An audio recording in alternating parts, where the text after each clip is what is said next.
We all know when the beginning of the year rolls around and everybody gets their planners out and they start thinking about the goals they want to set for the next year, the word of the year, and they start evaluating the different areas of their life and what they want to do. Mid-year can also be a time where you check in with that and really evaluate where you're going and if you're still on track to meet those goals. And if not, we're going to discuss what you can do.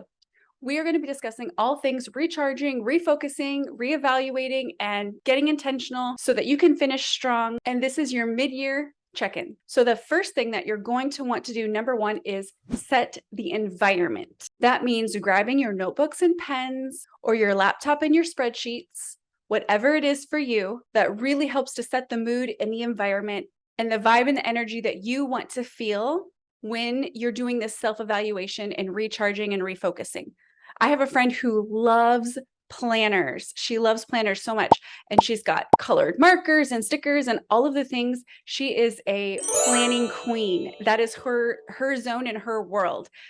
Whereas I know other people just love to get in a quiet, simple place, maybe put on soaking music or just be out in nature. And that's their peaceful place. So whatever it is for you, it can look as elaborate or simple as you want, just as long as you set the environment for a place that you can really dive in deep and reflect and recharge and refocus. The second thing that you're going to want to do is be honest with yourself. What is the truth of the matter? How has it gone so far for you this year? How have you been coping? What is the good, the bad, and the ugly of it? Be honest with yourself about where you're at, but at the same time, give yourself the credit for how far you've come and what you have accomplished this year so far. As a matter of fact, one of my tips is to keep a answered prayer / encouragement journal. It is so easy to get focused on all that we haven't accomplished and achieved, and to emphasize or highlight all of the many steps that are in front of us that we still need to go, versus really acknowledging our past and what we've been through, what we've survived, what we've overcome, what we have achieved. By keeping this answered prayer journal / encouragement journal, whatever you want to call it, or even keeping track of this in the notes app in your phone, maybe a dedicated note where you go in regularly and you put in the answered prayers or the encouragement of the things that have happened that you have been pushing for and striving towards. You want to keep track of this because you're going to have doubt try to weigh you down and insecurity and negative thoughts try to come at you. So you want to arm yourself with something you can go back and reflect on that is truth. And because our minds so easily highlight the negative or the one thing that went wrong among the lots of other things that did, you want to make sure that you can recall and have at the ready those things that have gone right, the breakthroughs that you've had, the transformations that you've had.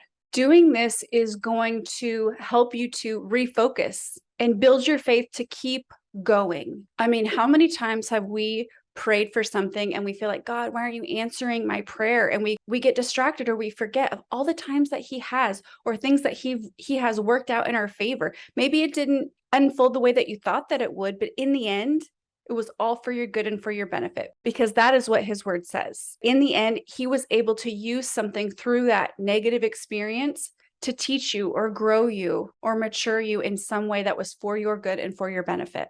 Number 3, decide what the next steps should be. This is where you decide what the manageable next steps for you should be to keep you moving forward. Whether your goals are for your health, your finances, your career, or anything else, writing down manageable next steps and micro goals helps to build momentum to keep moving forward.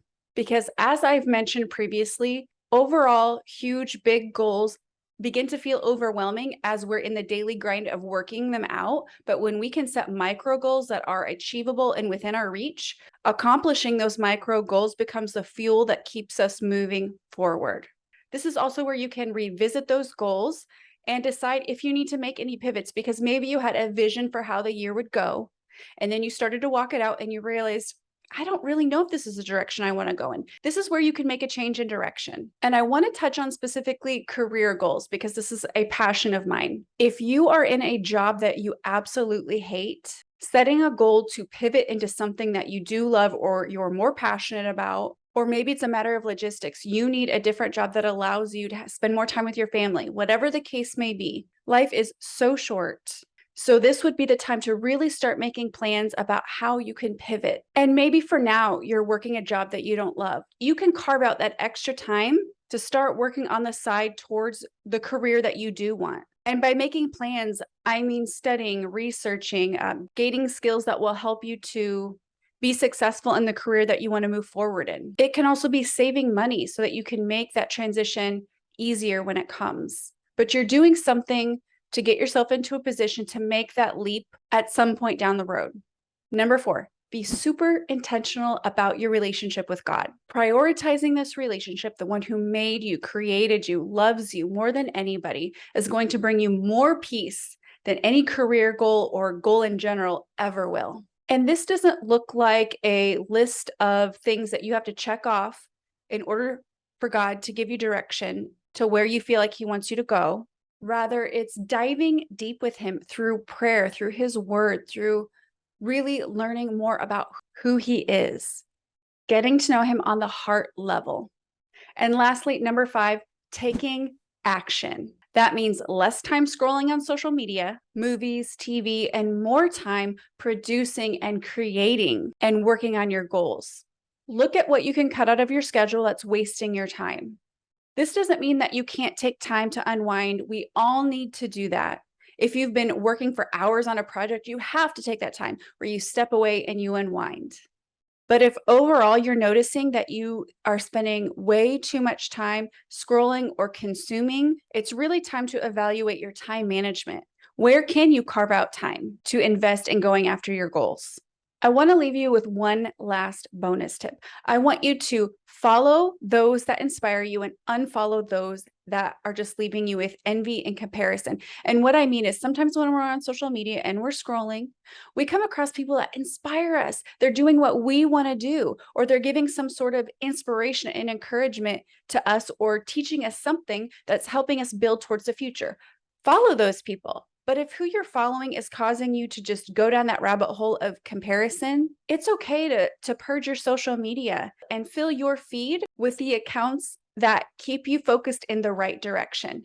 But again, you're going to spend less time scrolling and more time creating. At whatever point in the year that you're watching this video, take this as your wake-up call to recharge, refocus, and go after those goals that you set at the beginning of the year. Or maybe make that pivot that you've just been waiting on the right time to do.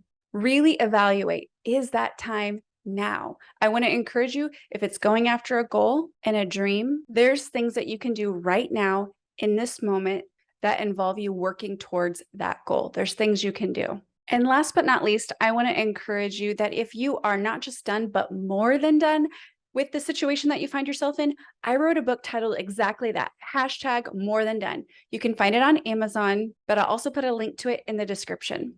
Check out more of my videos here.